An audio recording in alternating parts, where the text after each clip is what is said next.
Sur Mindeo, j'ai envie de dire, je suis pas déçu par le produit, donc c'est ok, on t'embrasse Yumi. Est-ce que je peux vous recommander? J'ai d'autres personnes qui bossent aussi en e-commerce, j'aimerais parler de vous parce que je suis content, etc. On fait un point sur votre projet, on regarde ce que vous avez et tout, on regarde vos ressources, et puis en fait, si jamais vous n'avez pas les ressources, bah juste on n'y va pas. Ils vous prouvent par A plus B que si vous prenez pas cette putain de formation de vidéo, vous allez rater votre vie. Toutes les formations sont en gros à 1000 € à chaque formation. Cool. Et là, il y en a 6 des formations, nous on te les fait à 2005, super cool, je prends tout. Tac, tac, tac. Et au final, il a une putain de formation. Quand tu vois le truc, tu dis mais c'est un travail de malade. Si tu veux pas voir mes chiffres parce que tu trouves que c'est vulgaire, me follow pas quoi.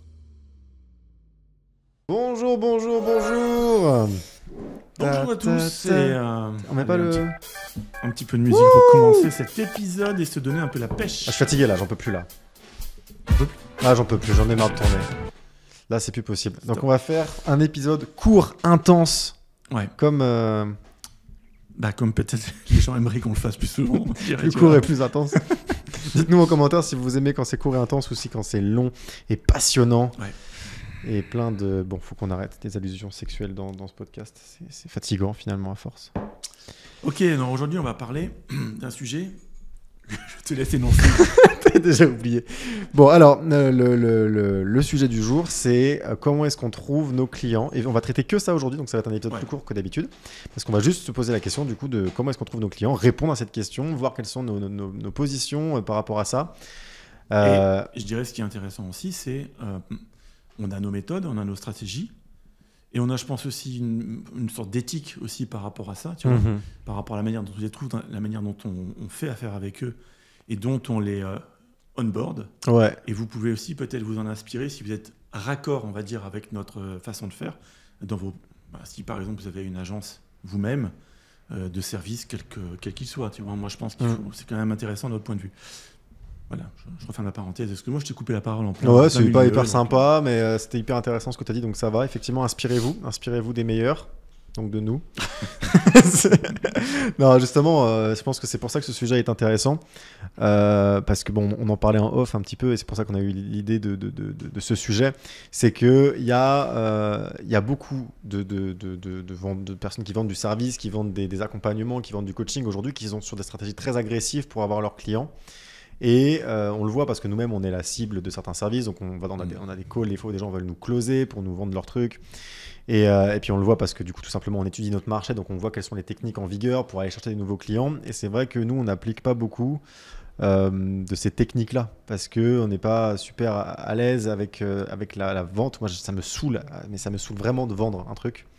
Je supporte pas, ou en tout cas, je suis pas à l'aise avec l'exercice d'emmener quelqu'un, d'actionner des leviers émotionnels pour faire en sorte de voir, alors là, il a besoin de ça, et puis je vais lui faire peur avec ça, et puis je vais lui mettre une garantie ici, et d'emmener doucement, mais sûrement, un prospect dans un tunnel de vente, et pour après le closer. C'est un truc avec lequel je suis pas super à l'aise, et ça me saoule vraiment de devoir faire ça. D'où le fait qu'aujourd'hui, par exemple, moi, je suis beaucoup plus dans la création de contenu, dans le fait de faire de la démonstration de ce que je fais, de nos résultats. Et je suis vraiment dans une démarche où je me dis, non mais, les gens, ils voient. Et maintenant, si jamais ils veulent des résultats similaires ou si jamais ça arrive à les convaincre juste de voir ce qu'on fait, bah, eux, ils me contactent et après, on parle de manière intelligente, quoi. On voit, on fait un point sur leur projet et donc je suis pas là pour vous dire ouais vous allez être riche dans une semaine, t'inquiète, et puis c'est la solution pour entreprendre, être libre financièrement et géographiquement, c'est bon. Là, j'ai l'impression qu'on a 5 ans, tu vois, quand on est sur ce type de discours. Donc s'il faut parler liberté financière, on peut en parler, mais parlons-en avec un peu de sérieux, tu vois, sur le bas. En fait, ce business-là, les enjeux, c'est ça. Nous, ce qu'on peut faire pour vous, c'est ça. On va appliquer sur votre business ces méthodologies-là, ces trucs-là qui ont fonctionné pour nous. La typologie de votre business, ça ressemble plutôt à ça. Donc ça, on a eu des résultats au bout de 6 mois en faisant ça. Putain, tu vois, parlons-nous correctement. Calme-toi. T'es hystérique. Ouais, je pète les plombs, mais parce que c'est vraiment, je trouve ça vraiment... travesti, et ça se voit dans tous les services qui sont vendus à droite à gauche, et les gens te foutent des garanties à tous les étages alors qu'ils peuvent pas te garantir ces trucs là. Dans mon milieu, dans le media buying, les agences te font des garanties de fou furieux, quoi. C'est non mais t'inquiète, au bout d'un mois t'es rentable, mais wow, c'est pas vrai. Tu peux pas, tu joues avec un outil extérieur, tu es un intermédiaire entre effectivement ton client et son service, etc. Et l'outil d'impression de médias, donc de pub, qui est Meta, par exemple, donc sur Facebook et sur Instagram. tu peux pas garantir des résultats parce que la machine, tu la contrôles pas. Tu peux juste apprendre à la dompter, comprendre comment elle réagit quand tu la titilles par ici. Et voilà, c'est tout ce que tu peux faire. Avoir une expertise là-dedans et comprendre comment fonctionne la machine et faire de ton mieux pour faire en sorte que ça fit et que ce que tu vas déployer apporte des résultats à ton client. Et d'autant que, comme tu l'as déjà expliqué plein de fois, si les contenus, si les créatifs qu'on te donne ne sont pas bons, grave. C'est aussi le produit ou si la page d'atterrissage est dégueulasse, quelque part tu pourras faire le mieux que tu peux. Ça marchera pas. Ça marchera pas, quoi. C'est ça, c'est aussi ça. C'est pour ça que j'aime bien aussi quand c'est dans l'autre sens, c'est quand c'est les gens qui viennent me voir.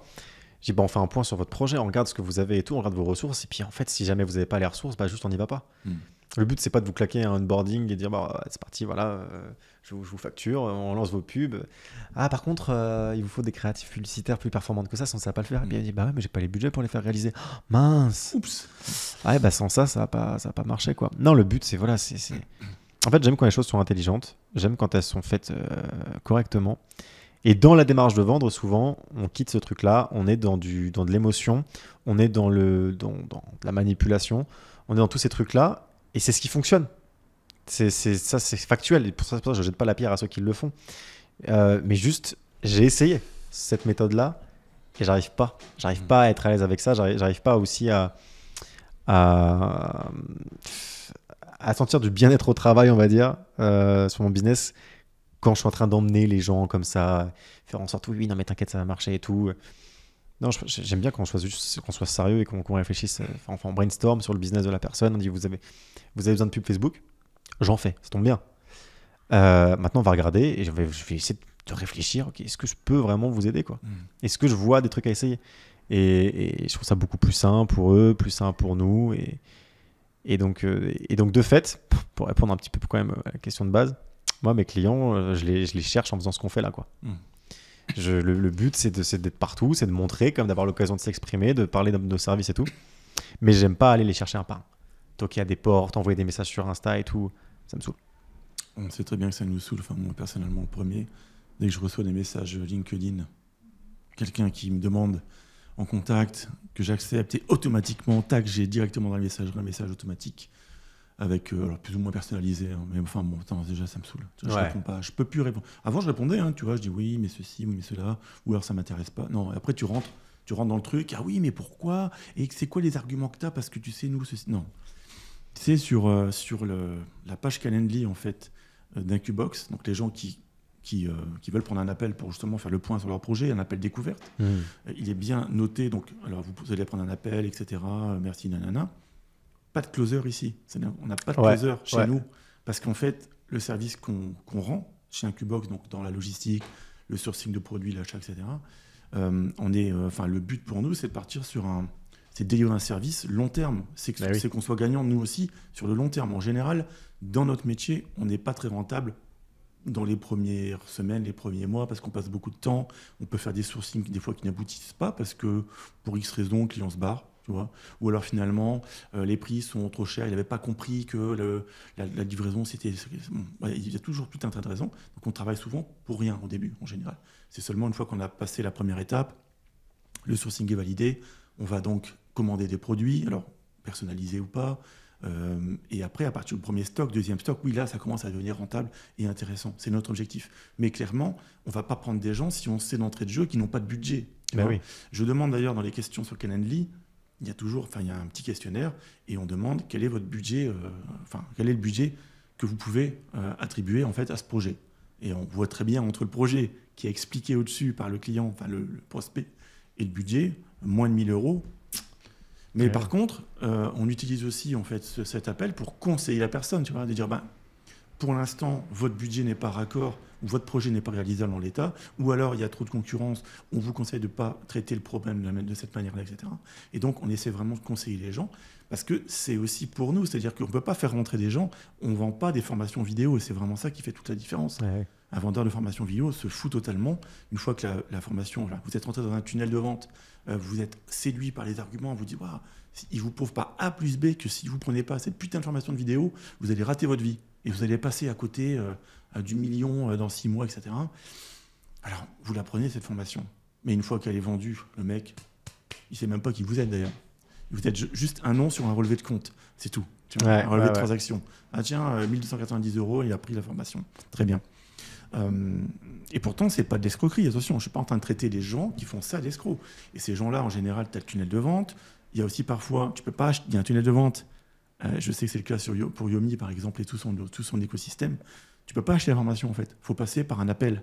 Ouais, tu passes par un closer. Parce que c'est-à-dire que là, ils se disent, et c'est pas bête, hein, c'est-à-dire, peut-être, et je sais que on va pas en reparler, enfin on peut en reparler si tu veux, mais tu étais intéressé, je peux le dire ou pas? Bien sûr, mais j'ai aucun problème avec ça, je voulais faire une aparté d'ailleurs, mais je te laisse finir.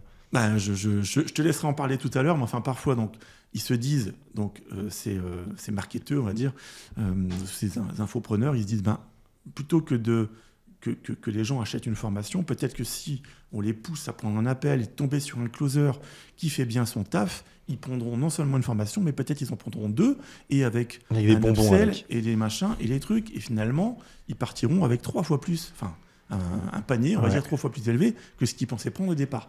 Donc, c'est une stratégie également. Personnellement, j'aime pas ça. Je dis pas, parce que par rapport à ce qu'on fait, c'est pas possible. Ouais. Si on close des gens comme ça, de cette manière-là, pour qu'ils rentrent chez un Qbox et qui finalement prennent énormément de temps derrière, ils sont déçus parce qu'ils n'ont pas forcément le service qu'ils pensaient par rapport au budget qu'ils peuvent allouer. C'est trop sur mesure, en fait. C'est tellement sur mesure comme activité, c'est pas possible. Et je pense que, tu me diras si je me trompe, mais je pense que ton activité, donc, dans le media buying, elle est finalement relativement similaire. C'est-à-dire que tu es quand même dans du sur-mesure par rapport. Et tu dois aussi faire un état des lieux. C'est pas que ton métier, c'est ça. Il y a tu dois regarder le reste, bien sûr. Mais après, tu vois, j'ai d'autres services. Mon agence me fait d'autres services sur lesquels je pourrais avoir cette stratégie-là. Tu vois, par exemple, on a un service, on fait toute la suite de mails d'un e-commerce ou pas d'ailleurs. On fait 21 mails automatiques, la relance panier, les newsletters, l'abonnement et tout un tas de trucs. Une fois que la personne s'est abonnée de près ou de loin, elle a 10 mails automatiques, un mail pour quand c'est l'anniversaire de la personne. Enfin, vraiment tout un tas de mails automatiques. Ça, c'est un service, tu vois, un peu one shot. Effectivement, une fois que la personne est rentrée dans le truc, on pourrait se dire, peu importe la singularité de son business, on va lui faire des mails automatiques pour son business, quoi.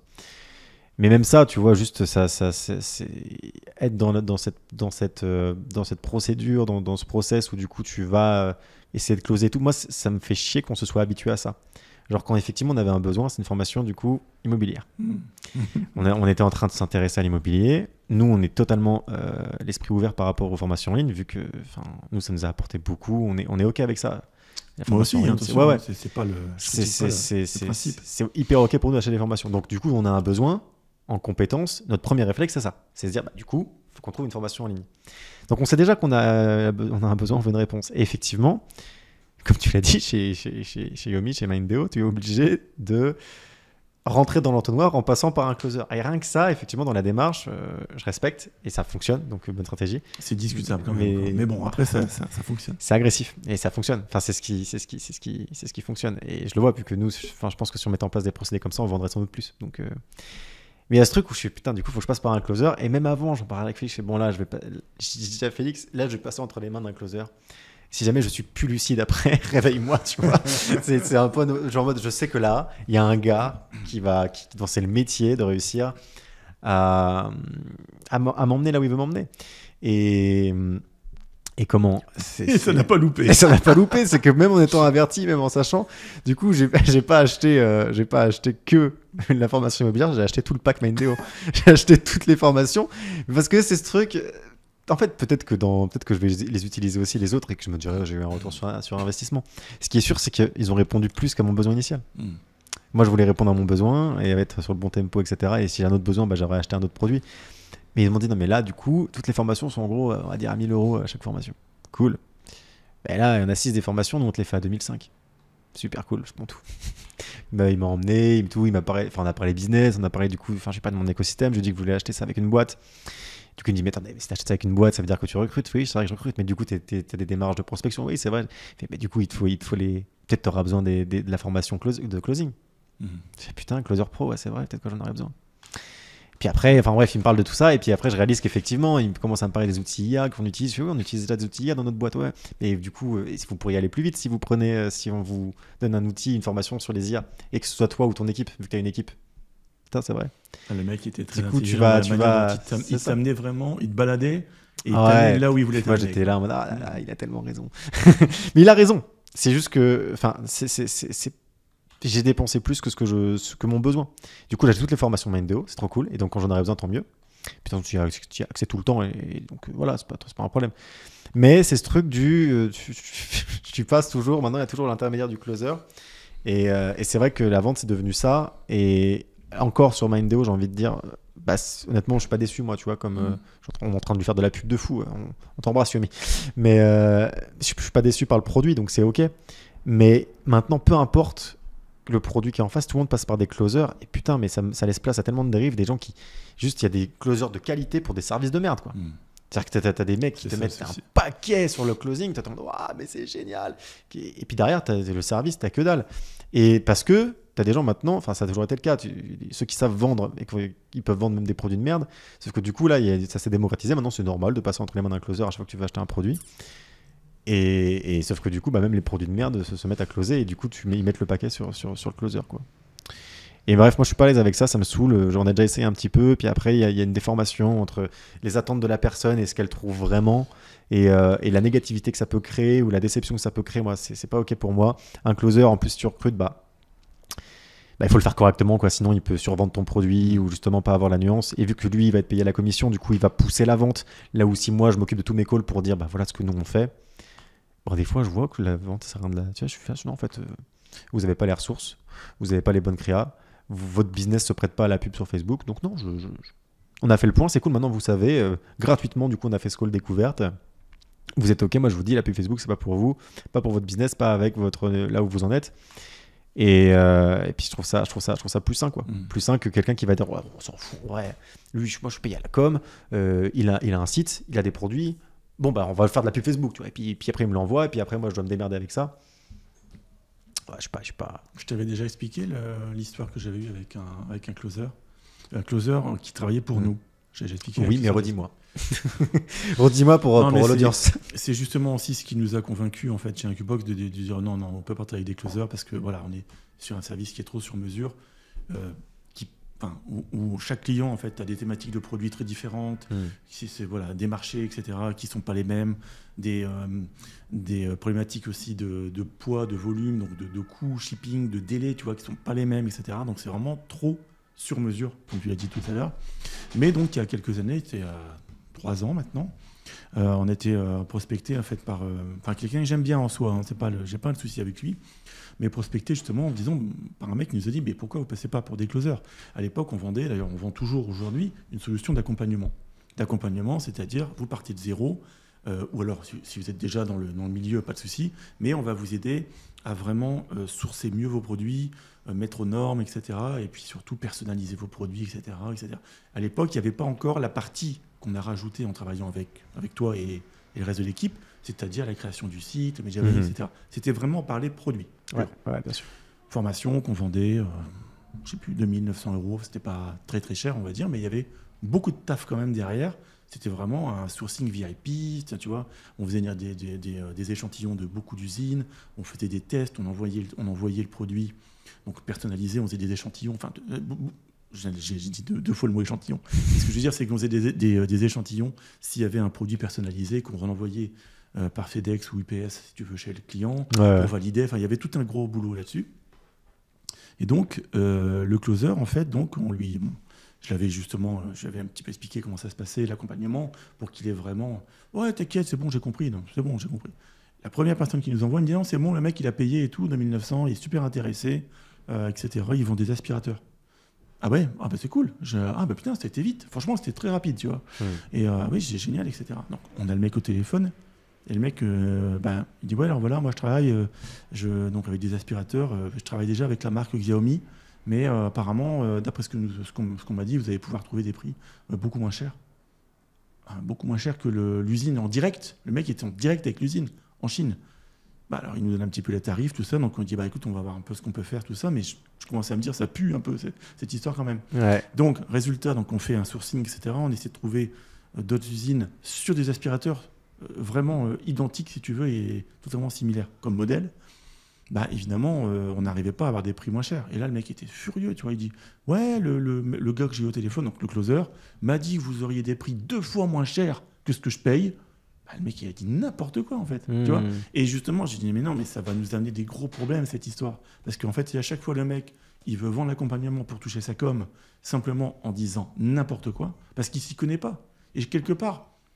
Alors, c'est pas que ça a été mal fait, du coup, c'est pas peut-être qu'il faut plus de script, peut-être plus vigoureux sur ouais, plusieurs, voilà, mais plus le d'armes. problème, c'est que, en fait, on est tellement, encore une fois, sur des thématiques de produits qui sont très différents.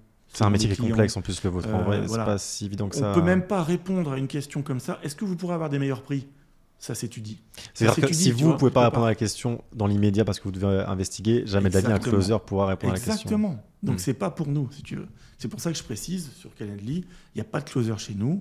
Ne vous inquiétez pas quand vous nous appelez. On va vraiment faire le point sur votre projet. Est-ce qu'on connaît la thématique de produit ? Est-ce qu'on a déjà des usines, un réseau d'usines partenaires avec qui on a déjà travaillé sur cette thématique de produit ? Oui ou non ?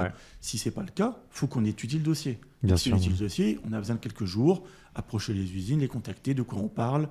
Est-ce que c'est quel type de produit ? Est-ce que les normes, c'est OK ? Enfin, c'est quoi les prix selon les quantités ? Il y a un travail à faire. Donc, on ne peut pas closer comme ça. On a un appel, ce n'est pas possible. Donc, c'est pour ça que c'est pas pour nous, tu vois, ce genre de choses.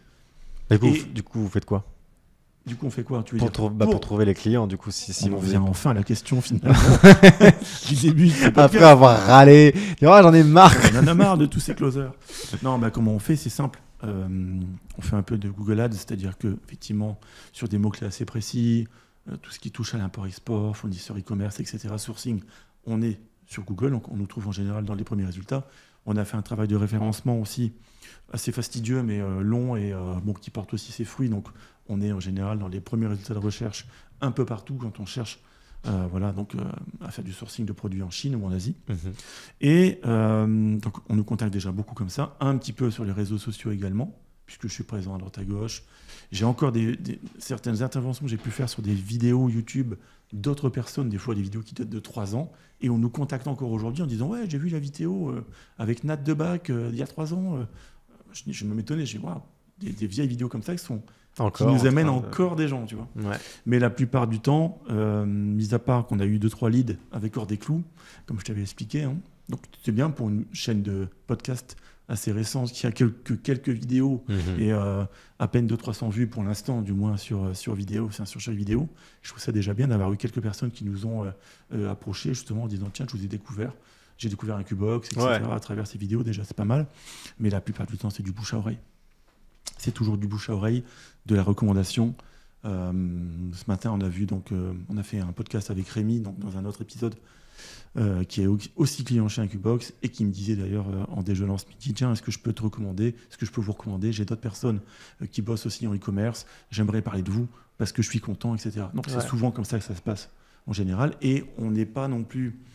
On est une entreprise de moyenne taille, on va dire. On n'est pas une très grande entreprise et on ne veut pas le devenir puisqu'on veut garantir une qualité de service équivalente, c'est-à-dire avoir un vrai suivi, tu vois, de A à Z. On n'est pas un agent chinois où c'est l'usine, là, tac, tac, tac. Donc, pour faire ça, si tu veux, on ne peut pas non plus prendre 300 clients par semaine. Ce n'est pas possible. Voilà, donc, ça nous va très bien la manière dont on fonctionne et le nombre de personnes qui arrivent chez nous, ça permet vraiment de prendre le temps d'étudier le dossier, de délivrer la meilleure qualité de service possible pour gérer donc, ces clients avec un objectif long terme, et gagnant-gagnant pour eux comme pour nous. Ouais, tout à fait. Alors, comment ça se passe de votre côté alors, pour l'acquisition ? Du coup, effectivement, vu qu'on ne veut pas prospecter à fond avec des DM Insta, des stratégies LinkedIn, etc., moi, je mise beaucoup du coup sur les réseaux sociaux. La plupart des leads que j'ai qui rentrent en ce moment, ça vient de là. J'ai des effets dominos un peu qui se produisent. Il n'y a pas longtemps, j'ai quelqu'un qui m'a découvert sur les réseaux sociaux parce que tu vois, sur ma chaîne YouTube, c'est tout neuf. Donc voilà. Il y a déjà beaucoup de vidéos, ceci dit. Ouais, parce que je bombarde justement. Mais sur Insta, je publie depuis longtemps. Et donc, un gars qui me suivait depuis longtemps a une agence web et il a des clients. Et il m'envoie un message. Il me dit du coup, est-ce que tu peux faire du media buying pour tel projet ? Et en fait, c'était des clients à lui. Du coup, on étudie un peu la question, justement, intelligemment. Je dis, ça dépend, qu'est-ce qu'ils font, etc. Je regarde et je fais, oui, effectivement. Du coup, là, j'interviens au sein de son agence, du coup, pour faire du media buying pour ses clients à lui. Et lui-même, voyant que, du coup, ça se passe bien avec ses clients, il me dit, écoute, j'aimerais bien que tu en fasses aussi pour moi, pour mon agence, pour la promouvoir. Donc là, pareil, on fait le point sur ce dont on va avoir besoin au niveau créatif, etc., pour faire ça bien et pour espérer aller chercher du résultat. Et du coup, de fait, c'est un effet domino, quoi. C'est un gars qui m'a vu sur les réseaux, mais donc lui, il m'a recommandé, c'est un peu du bouche à oreille aussi. Et mine de rien, après, il apparaît plein d'anciens clients qu'on a accompagnés qui soit reviennent pour d'autres services, soit vont parler de nous à d'autres personnes, ce qui fait qu'en fait, on capitalise beaucoup sur les gens contents qu'on a eus. Et c'est vrai que du coup, de fait, vu qu'on ne fait pas du volume, mais qu'on fait de la satisfaction, on va dire, c'est vrai que par contre, on a beaucoup de gens qui reviennent ou avec qui on évolue sur le long terme aussi. Donc, je sais pas, un mec comme Rémi, par exemple, initialement, il vient pour un media buying. Donc, il vient, on fait ses pubs, etc. Il est content de ce qu'on produit, etc. Il fait d'autres sites e-commerce. À nouveau, on facture pour du media buying. On fait du media buying, bien. Ensuite, notre rôle, c'est aussi d'identifier les choses qu'on peut améliorer. Du coup, sur un de ces sites, le constat est que le site était vraiment pas incroyable par rapport à ce qui se fait aujourd'hui. Du coup, on lui refait son site.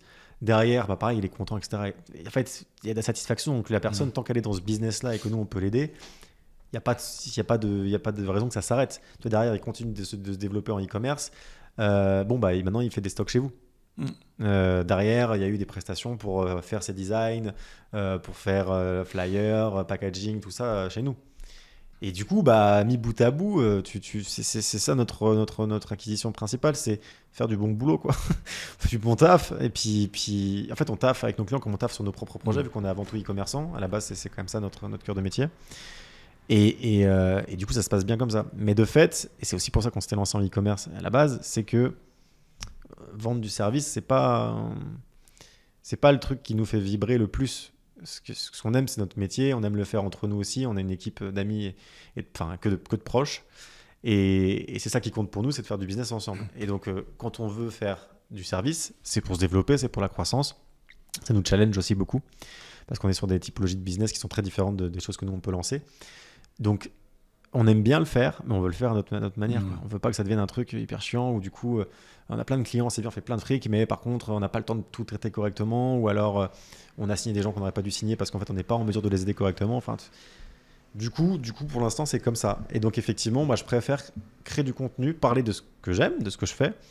Et si des gens se reconnaissent ou ont envie de me faire confiance ou tout simplement ont un besoin et voient que je peux répondre à ce besoin, c'est eux qui viennent vers moi. Et puis là, on fait une analyse sérieuse du business. On se dit, OK, vous avez ci, vous avez ça. Moi, par rapport à ce que je connais, par rapport à ce que j'ai fait, je vous propose qu'on déploie ça va vous coûter tant. Et si vous êtes partant, on y va. J'ai peu de garanties à offrir. La seule garantie que j'offre à chaque fois, c'est la garantie un peu émotionnelle. Nous, par contre, si on prend votre truc, si on prend votre truc, on va être émotionnellement impliqué. C'est-à-dire qu'en fait, moi, si ça marche, quand j'ai un client où ça marche pas, ça peut m'atteindre réellement. Ça me saoule.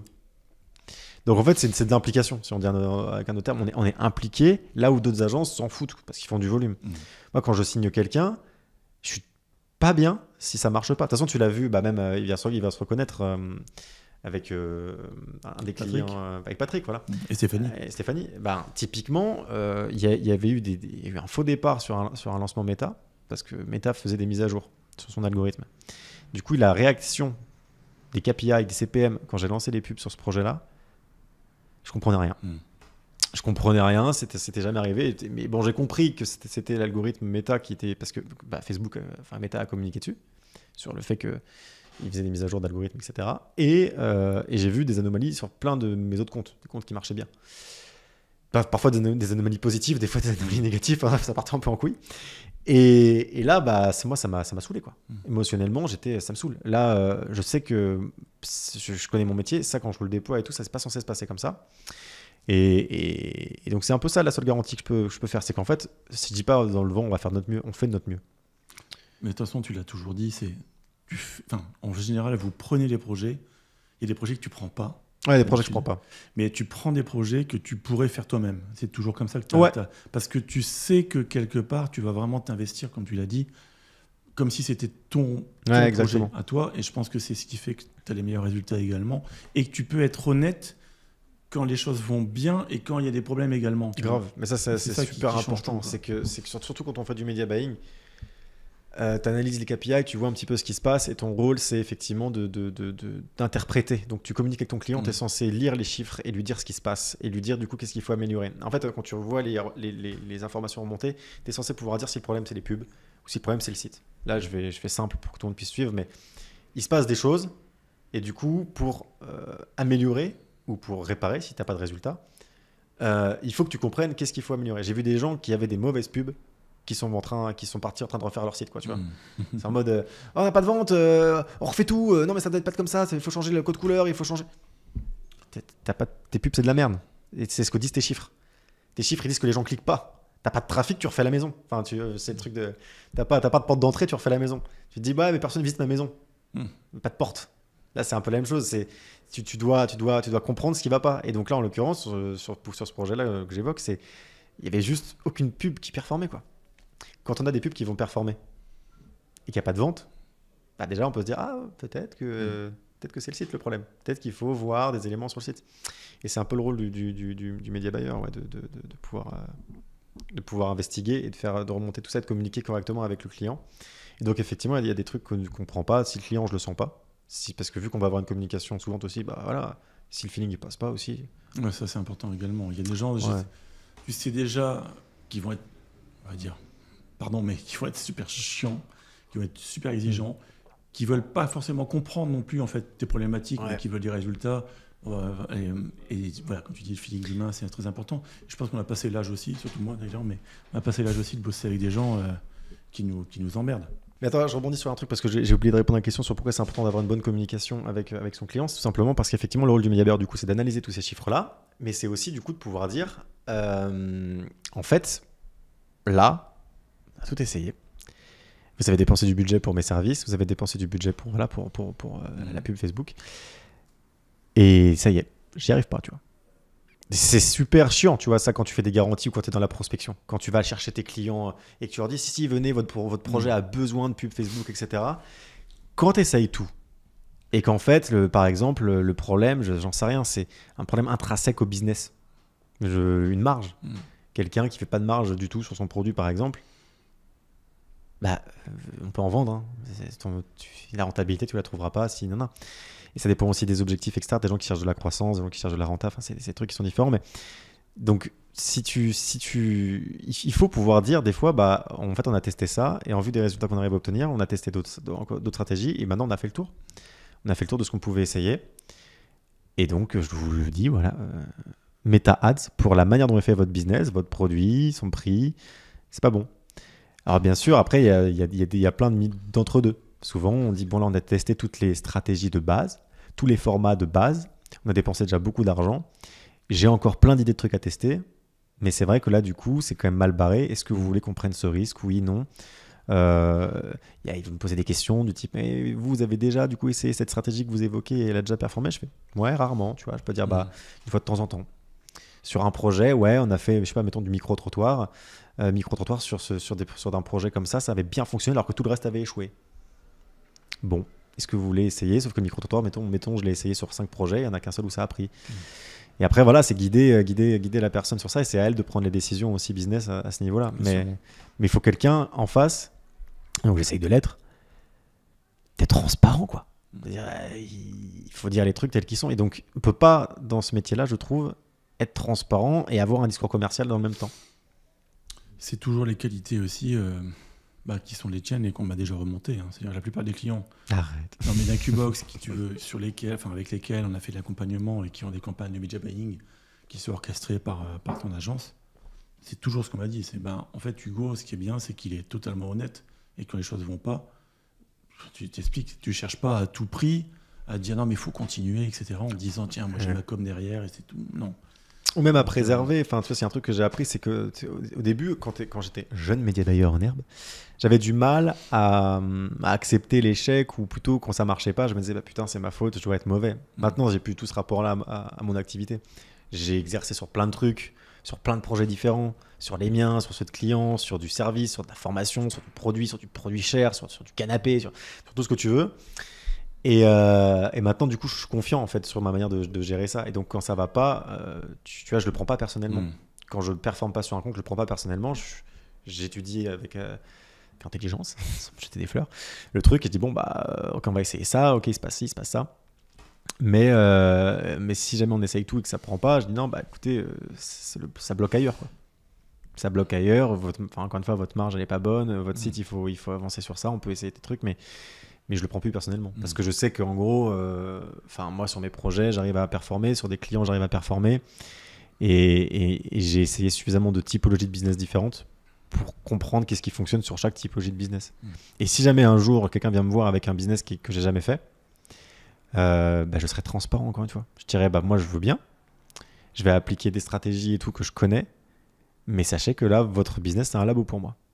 J'ai jamais lancé votre truc de business similaire au vôtre, du coup je vais encore une fois vous mettre tout l'engagement du monde, toute la volonté du monde, je vais être impliqué, mais je serai transparent sur le fait que non, j'ai jamais fait de votre projet là, un truc jamais vu. Donc on va essayer des stratégies, on va commencer par les plus classiques, celles qui fonctionnent souvent un peu partout, puis si ça prend pas on essaiera des trucs un peu plus singuliers, et puis tout sûrement on va essayer de trouver une recette quoi. Mais voilà. T'apportes pas de garantie, on va dire, à quelqu'un qui rentre chez toi. La seule garantie, c'est que les gens qui vont bosser sur son sujet, sur son entreprise, donc que ce soit moi ou le reste de l'équipe, seront impliqués. Car c'est dans les valeurs de notre boîte, c'est dans nos valeurs à nous, on aime les choses bien faites, on aime bosser correctement, on aime la proximité, on aime être challengé, on aime tout ça, quoi. On aime le pognon aussi, mais on aime le gagner correctement, quoi. Et puis, moi, je me dis aussi que le pognon n'a pas la même saveur quand ton client est content de te le donner, tu vois, en disant « je te le donne, mais je suis vraiment content de te le donner parce que putain, tu m'as fait gagner à moi aussi du pognon ». Alors que si c'est pas rentable, mais bon, je te paye quand même ta commission parce que tu as bossé. Grave. Tu sais qu'il y a des trucs, des business un peu fragiles. Alors, je devrais peut-être pas dire ça parce que après, ils vont tous me réclamer ce genre de choses, mais il y a des business un peu fragiles, tu vois, où le mec a pas de budget, mais par contre, j'ai un super feeling et puis je sens qu'il y a un gros potentiel et tout. Et j'ai déjà non facturé le premier mois en mode on essaye parce que ça a marché. Après, j'ai aussi ma vision business là-dessus, c'est que si je crois suffisamment au projet, je me dis, ça serait trop con de rater le client alors que je sais que son truc va cartonner parce qu'il n'a pas le budget sur le départ. Du coup, ça m'est déjà arrivé de faire des ristournes ou juste tout simplement dire écoute, les 2 premiers mois, je te facture pas ma part. Et des fois, je l'ai regretté, des fois pas du tout. Des fois, j'ai des media buying qui tournent encore aujourd'hui depuis très longtemps et qui n'ont pas payé au début. Et honnêtement, voilà, c'était du coup un super bon deal parce que sans doute que sinon, la personne aurait soit jamais lancé le projet ou alors aurait lancé avec quelqu'un d'autre, j'en sais rien, ou aurait essayé toute seule. Mais c'est bon à savoir, comme ça, si les personnes qui veulent bosser avec toi, qui n'ont pas de thunes, sachez-le, vous ne payez pas au début jusqu'à ce que le résultat soit bon, il n'y a pas aucun problème. Non, mais encore une fois, il faut avoir des projets très solides. Et des projets très solides et on me dit ils n'ont pas de thunes, moi je les laisse pas partir. Sinon, un projet solide, c'est moi qui fais la pub. Personne d'autre. Commencez pas à aller vous auto-saboter. Je vois trop de projets trop cool où ils prennent des agences de merde et puis ils perdent tout le capital et puis un projet qui était cool, pas passe à la trappe, ça me fait chier. Vraiment, ça me fait chier parce qu'en plus, des fois autour d'une bière et tout, je dis, je peux voir un peu les pubs qu'ils avaient fait. Ouais, tiens, ils ont fait ça et tout. Oh mon dieu, c'est de la merde. J'aurais pu faire tellement mieux. Puis si t'as payé ça combien? Ouais, 5 000 € l'onboarding. Et puis, putain, mais si tu sais pas quoi foutre de ton fric, donne-le-moi. Plutôt que de payer ça à 5 000 balles, mon dieu. Donc, ouais. Mais donc, acquisition de trafic, ouais, du coup, voilà. Moi, je parie beaucoup sur notre expertise et on montre ce qu'on fait. On monte nos résultats, moi je partage mes chiffres, il y en a qui trouvent ça arrogant, moi c'est juste que du coup je préfère pas faire chier le monde dans la démarche, je montre et si tu veux pas voir mes chiffres parce que tu trouves que c'est vulgaire, me follow pas quoi. En même temps franchement c'est la meilleure validation possible, tu vois. Enfin moi si je vois tes chiffres, je me dis ok, il a fait ça avec tel budget, avec tel produit et je sais que tu as fait des très bons chiffres également sur des catégories de produits aussi, tu dis mais c'est dingue. Des produits de merde ouais. C'est même pas des produits de merde, mais en termes de qualité, c'est plutôt la thématique. Tu dis putain, mais ça parle à qui Ouais, c'est ça. Ça parle à qui? On a réussi à vendre des trucs bizarres. Et pourtant, sur une période très longue, tu as vendu des produits super bizarres en grosse quantité. Donc oui, et quand je vois la qualité des pubs, quand je vois la qualité des créatifs, quand je vois la qualité du boulot qui est fait, il n'y a pas que la technique, entre guillemets. Il y a une appréciation globale, comme je te disais, du projet dans son ensemble. Et c'est là aussi, toi, où je pense que le point de vue que tu as sur un projet est vachement important. Et donc, tu n'as pas cette approche commerciale de dire « ouais, allez, venez tous », etc. Mais c'est beaucoup plus précieux, je pense, et je pense qu'on a la même manière de fonctionner là-dessus. C'est beaucoup plus précieux, à la fois pour nos clients, à la fois pour notre crédibilité, notre éthique, nos valeurs, et pour la réussite en fait, du projet dans son ensemble. Quoi. Mais niveau business, tu vois, business factuellement pour faire rentrer du cash, je pense que ceux qui arrivent à faire du volume correctement, qui n'ont pas de frein à ce niveau-là, et qui créent des offres cohérentes par rapport à faire de la prospection. Tu vois, nous, si par exemple, on oubliait un peu le media buying et qu'on se concentrait sur nos services un peu package, genre création de packaging, typiquement, suite de mails, création de sites, peut-être des trucs plus factuels, qui demande moins d'analyse de chaque situation, et qu'on faisait du volume en mode de prospection agressive, peut-être qu'on ferait plus de fric, tu vois. Mais voilà, c'est pas que mais quoi, ça vous fait chier, ça vous emmerde? Moi, en fait, ça m'emmerde. Ouais. C'est pas. En cas de besoin, tu vois, typiquement, nous, vu que le e-com est un peu en pause en ce moment à cause de nos problèmes avec les fournisseurs de paiement, on s'est quand même posé la question, tu vois, de qu'est-ce qu'on déploie? Est-ce qu'on déploie l'artillerie lourde sur des trucs un peu comme ça? On a tranché dans le non, quoi. Tu vois. On s'est dit non, on va faire un truc qui nous ressemble et qui est plus long terme, genre c'est le bon tempo pour ouvrir ma chaîne YouTube, tu vois. Fais une chaîne YouTube, bombarde dessus, et comme ça, au moins, t'es toujours dans la transmission de valeur et de donner des trucs aux gens. Et ça donne de la visibilité, on va forcément signer en faisant ça tôt ou tard. Et puis voilà, effectivement c'est nouveau, je le fais avec les moyens du bord, c'est créateur de contenu, ça s'improvise pas non plus du jour au lendemain. Donc aujourd'hui j'estime que je donne beaucoup de valeur dans mes vidéos, mais qu'au niveau technique, le montage, tout ça, c'est encore peut-être un petit peu moyen sur mes vidéos sur ma chaîne. Mais au moins je transmets ce que j'ai envie de transmettre. C'est-à-dire que moi ça on me l'a déjà dit alors qu'il n'y a pas grand monde encore sur cette chaîne. Il m'a dit mais là c'est du contenu de formation payante. Ouais. Et j'assume. Ouais, parce que voilà, c'est ça, c'est à un moment donné. Bon après peut-être que je me positionnerai différemment quand j'aurai plus d'abonnés. Tu vois, je me dirais bon bah là on va essayer de capitaliser et de vendre un truc. Mais pour l'instant le but c'est juste de dire en fait on peut faire ça bien, on n'est pas obligé d'être en train de vendre à tout prix et de dire pour l'instant j'ai rien à vendre sur YouTube. Je sors une vidéo tous les 2 jours donc c'est beaucoup de temps. Mais j'ai rien à vendre. Enfin si du coup, mes services quoi. En gros je me montre. C'est ça le but, c'est juste de dire je suis là, je suis compétent quoi. Mais tu fais la démo de tes services, tu fais la démo de tes compétences, et je pense que la valeur gratuite que tu donnes de toute façon, personne ne peut l'appliquer comme ça en 24 heures en disant c'est bon, j'ai tout compris. Oh c'est clair. Tu vois, c'est juste, voilà. Je sais pas, c'est comme si un artisan boulanger, si tu veux, allait nous expliquer comment faire une bonne baguette.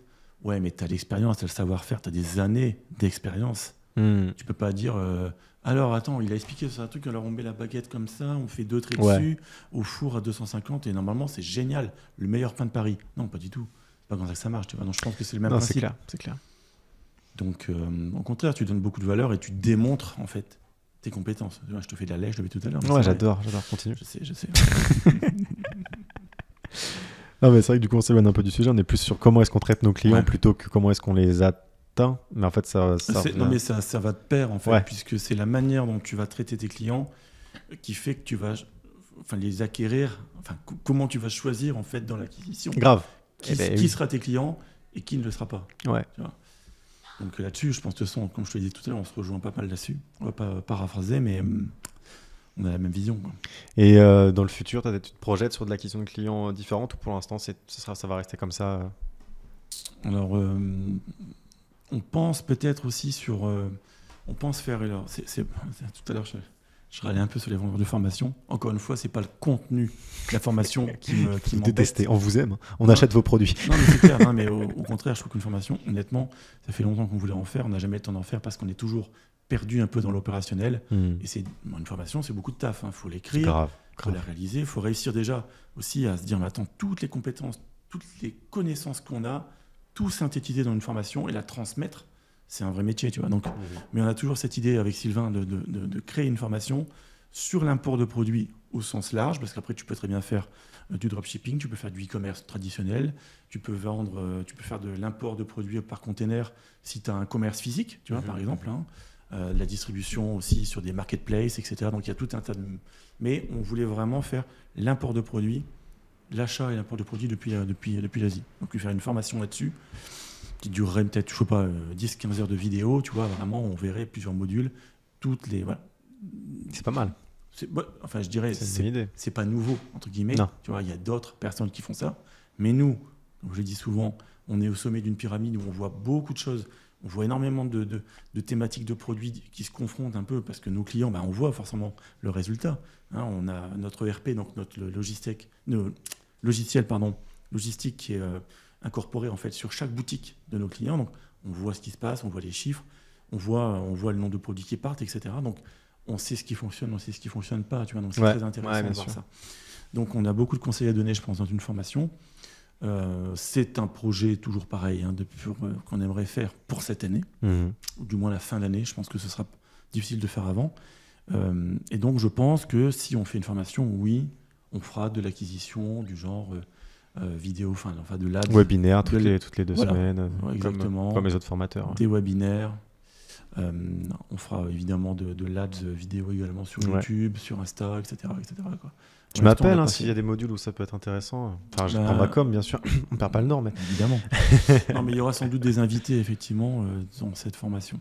Dans tous les cas. Des gens qui pourraient apporter de la valeur sur un champ de compétences précis. De toute façon, moi, c'est pareil, mais je pense que faire une formation, c'est toujours... c'est une forme de finalité dans tous les cas. Tu vois, nous, aujourd'hui, on fait du coaching aussi sur certains sujets. Bon, tôt ou tard, il faudra faire une formation pour coacher plus de monde d'un seul coup. Mais je pense que nous, ça viendra aussi. On aura une formation acquisition Facebook, je pense, notamment, parce que c'est moi qui vais m'y coller, parce que je pense que... Enfin, j'en discuterai avec l'équipe, mais je pense que je suis plus à l'aise avec l'idée de créer une formation. Et ouais, du coup, on commencerait par là, mais effectivement, il y a plein de sujets qu'on peut faire en formation et vendre. Mais je pense que le piège, en fait, dans la formation, c'est un petit peu d'ailleurs comme quand on veut se lancer en e-commerce, on veut tout faire trop bien, tu vois. Et je pense que c'est un peu le même piège, c'est-à-dire qu'on veut absolument sortir la formation, 35 heures de vidéo, 25 modules, tu vois. Alors qu'en fait, tu dis non, mais déjà, on va partir d'un point précis de nos compétences. On fait une formation qui dure, par exemple, je dis n'importe quoi, 5 heures de vidéo, on traite des sujets, on met ça à un prix raisonnable, cohérent par rapport à la valeur qu'on donne dans cette formation, au temps. Et ensuite, on agrandit cette formation progressivement pour rajouter un module. C'est une mise à jour. Et au bout d'un moment, tu vois, je pense par exemple à Julien Ozeille, que j'aime bien, dont j'aime bien les contenus, et il avait fait une formation sur Amazon FBA. Et sa formation, c'est tout à fait ça. C'est-à-dire qu'il y a des contenus qui datent de 2018 dedans. Tu vois, de sa formation de l'époque, mais qui sont toujours d'actualité. Ouais. Il y a des contenus, par contre, qui ont été mis à jour, il y a des modules qui ont été ajoutés parce qu'il y a des nouveautés, et tac, et au final, il a une putain de formation. Quand tu vois le truc, tu dis, mais c'est un travail de malade à faire et à suivre, tu vois. Tu dis, putain, la vache, mais c'est ultra complet. Ouais, mais c'est du coup le passage à l'action, étape par étape. Il a construit son produit, il l'a amélioré, il l'a nourri au fil du temps. Il y a une cohérence du coup entre le nombre de gens qui rentrent et le travail qu'il peut y accorder. C'est ça. C'est vrai que des fois, et le prix aussi. Et le prix qui monte avec tu vois, Donc plutôt que de se dire aussi, on n'a jamais le temps de faire une formation, c'est dommage. Faire une formation à la hauteur de ce que de l'audience, enfin de ce qu'attend l'audience. Exactement. Faire se dire sur Rendez-Clous, sur nos chaînes YouTube respectives. S'il commence à y avoir 1000, 2000, 3000 personnes, c'est se dire on peut commencer par une petite formation. Qui coûte, je te dis n'importe quoi, qui coûte 80 balles, tu vois. Ouais. Petite formation, etc. On teste un petit peu, quels sont les retours, est-ce que les gens sont contents, est-ce que les gens comprennent bien. Et tu l'as construit avec les retours, exactement. Puis après, tu l'augmentes, et puis au bout de 2-3 ans, ta formation, oui, tu peux évidemment la vendre plus cher parce que tu as passé beaucoup de temps et que tu donnes beaucoup de valeur, donc je pense que tout le monde le comprend. Mais je pense que c'est vraiment la bonne chose à faire. Et puis, ça devrait quand même être magique parce que pour l'instant, on n'a jamais fait ça. C'est de se dire, le matin, tu te réveilles, si le boulot était bien fait, hein. Alors, c'est pas tout de suite, si l'acquisition est bien faite, si la crédibilité aussi est bonne, tu vois. Et c'est de se dire, tiens, cette nuit, j'ai vendu 4 formations. Tiens, aujourd'hui, j'ai rien fait. C'est dimanche, j'ai vendu 8 formations. Ouais. Ça doit être sympa quand même, tu vois. Tout le boulot qui a été fait en amont, ça paye là, tu vois. Ce qui est sympa, c'est que tu es, tu es le produit en quelque sorte. C'est ça. Du coup, c'est toi qu'on a acheté aussi. Donc, c'est très...